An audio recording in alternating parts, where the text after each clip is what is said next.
Welcome to Bedtime Stories. Why the Morning Glory Sleeps.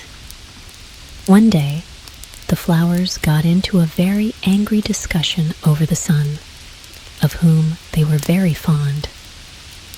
"Surely you all must know that he loves me best," said the rose. "He shines upon me and makes me sweeter than any of you, and he gives me the colors that are most admired by man." "I do not see how you can say that," said the dahlia. "You may give forth more fragrance than I can, but you cannot think for a second that you are more beautiful. Why, my colors are richer than yours and last much longer. The sun certainly loves me the best." The modest lily looked at the dahlia and said in a low, sweet voice, "I do not wish to be bold, but I feel that the sun loves me and that I should let you know that he gives to me more fragrance than to any of you."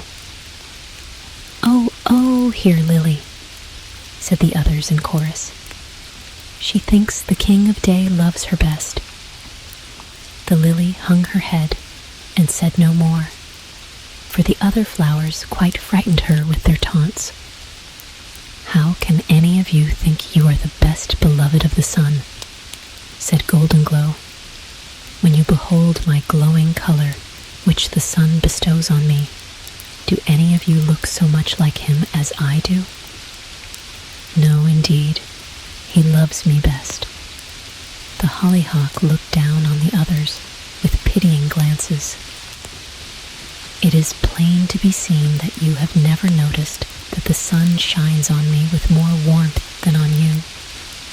And now I must tell you he loves me best and gives me the tenderest of his smiles. See how tall I am and how gorgeous are my colors. He loves me best. When it comes to sweetness, I am sure you have forgotten me," said the honeysuckle. "Why, the king of day loves me best, you may be sure. He makes me give forth more sweetness than any of you."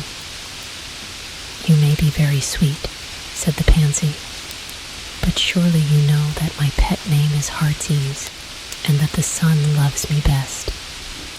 To none of you does he give such velvet beauty as to me. I am nearest his heart and his best beloved." The Morning Glory listened to all this with envy in her heart. She did not give forth sweetness, as many of the others, neither did she possess the beauty of the rose or the pansy. "If only I could get him to notice me," she thought. "I am dainty and frail, and I am sure he would admire me if only he could behold me. But the others are always here, and in such glowing colors that poor little me is overshadowed by their beauty." All day Morning Glory thought of the sun and wondered how she could attract his attention to herself. And at night she smiled, for she had thought of a plan. She would get up early in the morning and greet him before the other flowers were awake. She went to bed early that night so that she might not oversleep in the morning. And when the first streak of dawn showed in the sky, Morning Glory opened her eyes and shook out her delicate folds. The dew was on her, and she turned her face toward the sun. As soon as she peeped into the garden, the sun beheld her. "How dainty and lovely you are," he said. "I have never noticed before the beauty of your colors, Morning Glory." And he let his warm glances fall and linger upon her.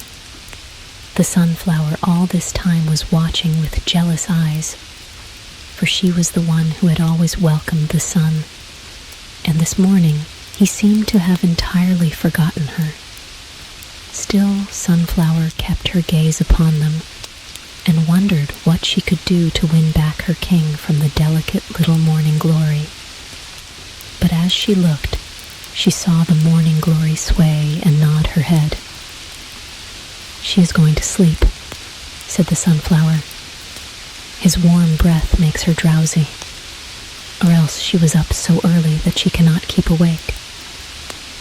While the sunflower watched, sure enough the morning glory nodded and closed her eyes.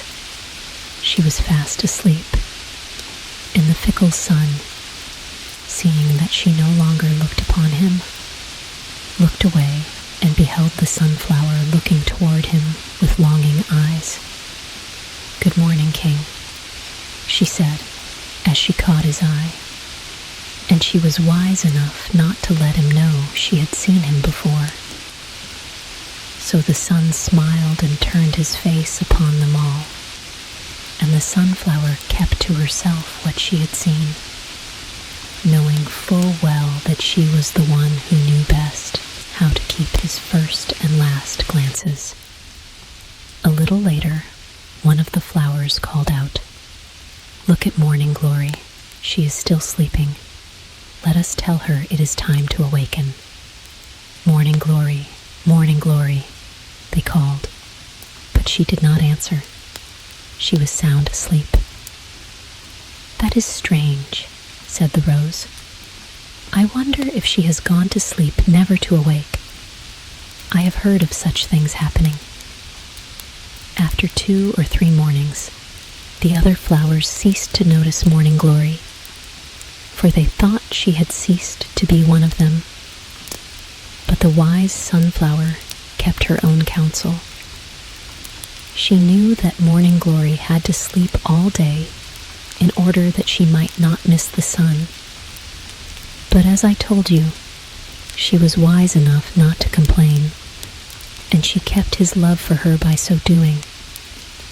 Rest well and wake up refreshed for a brand new day.